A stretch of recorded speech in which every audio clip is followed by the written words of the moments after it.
This is Optimal Finance Daily, episode 294. Get Rich with Good Old-Fashioned Hard Work, Part 1, by Mr. Money Mustache of MrMoneyMustache.com. And hello again, everybody. I am Dan, your host and narrator here on the show. And I'm actually in New York City this week. I'm recording on the road, so if you hear some street noise or anything like that, just consider it a bonus feature of Optimal Finance Daily for the next few episodes.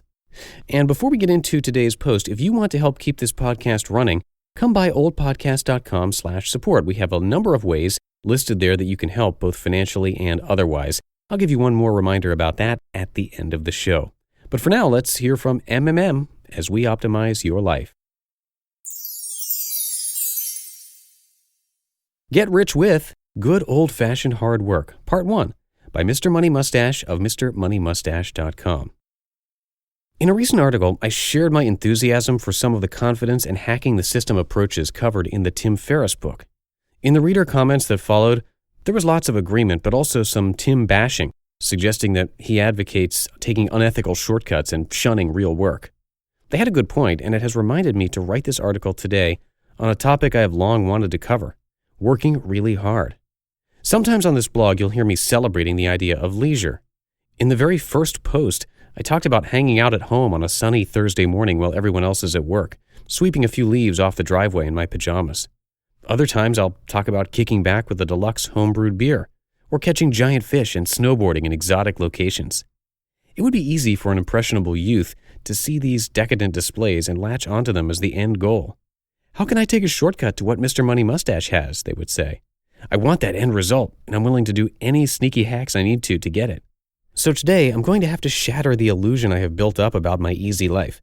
But don't worry, it's not a bad thing. It's actually a piece of even better news. You too can have the lifestyle of your dreams, and to get it, you will need to do an absolute load of insanely intense, ball-busting work. And here's the best part. The insane work will bring you just as much happiness as the leisure time. So you get to achieve whatever you want, and you get to work really hard for it. Isn't that great news? Despite the fact that I sometimes talk about not working, I've actually grown to really love hard work, but it was only in the last few years that I realized this. Ever since I hit first grade and was fortunate enough to be placed in the top reading group, I've been hooked into hard work. Not realizing there was any other option in school than to get all A's on the report card, I naturally did whatever amount of stupid busy work and coloring, repetitive addition and subtraction, and putting up with irrational rules to get the perfect grades. Growing up through high school, I attended all the classes and did the necessary ass-busting to get the grades that would grant me university admission and eventually graduation. At the time, I thought I was enduring a wasteful hardship, but really there was something else going on in the background. On the side of all this schoolwork, I signed myself up for a second line of work in the pursuit of cash. With frugal parents that didn't believe in giving their kids a free ride, I was forced to work for any money I wanted for myself. Starting at age 10, I cut the grass and washed cars. At age 12, I started working on their old Victorian house, stripping old paint from the massive front porch, and doing other projects which culminated into building my own bedroom in the attic at age 15.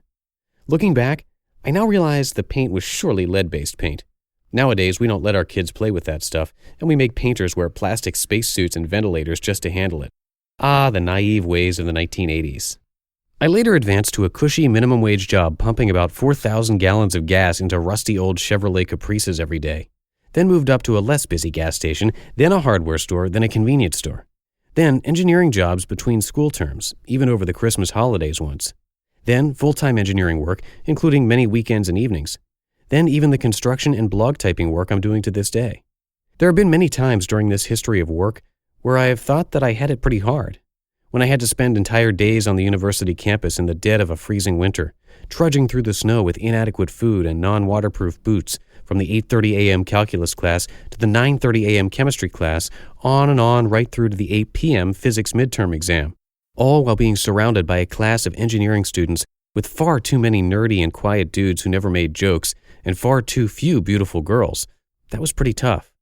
Whenever I'm upside down with my head and one scratched and filthy arm stuffed into a floor cavity, holding a grinder which is spinning a masonry blade cutting off old nails and plaster so I can remove a wall or a ceiling, and the whole scene is a dark din of Vietnam-style dust, sparks, and shouted expletives, I sometimes think that work can get a little unpleasant as well. But as I've gotten older, and made the connection between the hard work and the results, and the constant learning and deep base of happiness it seems to provide in ever-increasing quantities, I have come to realize something I wish I could go back and tell myself at age 15. Every single second of hard work you perform in your life will come back and benefit you many times over for the rest of your life in often unexpected ways. In other words, no hard work is ever wasted. It sounds ridiculous, but I find it to be ridiculous how often this proves to be true. To be continued. You just listened to part 1 of the post titled Get Rich With Good Old-Fashioned Hard Work by Mr. Money Mustache of MrMoneyMustache.com. And I'm going to wrap up this post for you in tomorrow's episode, and going to keep this ending short today. But just real quick, if you want to help keep this podcast up and running, it would be a huge help if you could come by oldpodcast.com/support and take a look around there. We've got a little list of ways that you can help us out, both financially and in other ways too, and anything listed there would be greatly appreciated. So that's going to do it for this Thursday edition of Optimal Finance Daily. Have a great rest of your day, everybody, and I'm going to see you in the Friday show tomorrow with the rest of this post. That's where your optimal life awaits.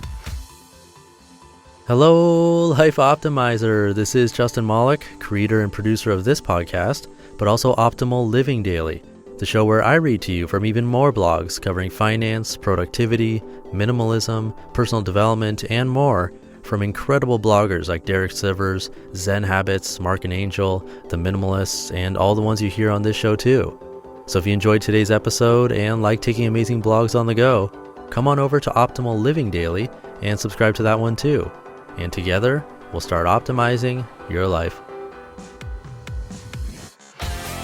You've been listening to Optimal Finance Daily. Be sure to hit the subscribe button to stay up to date on each new episode and head to oldpodcast.com. That's OLDpodcast.com for a free gift as well as more actionable tips and resources to help you maximize your potential. Thanks for joining us, and remember, your optimal life awaits.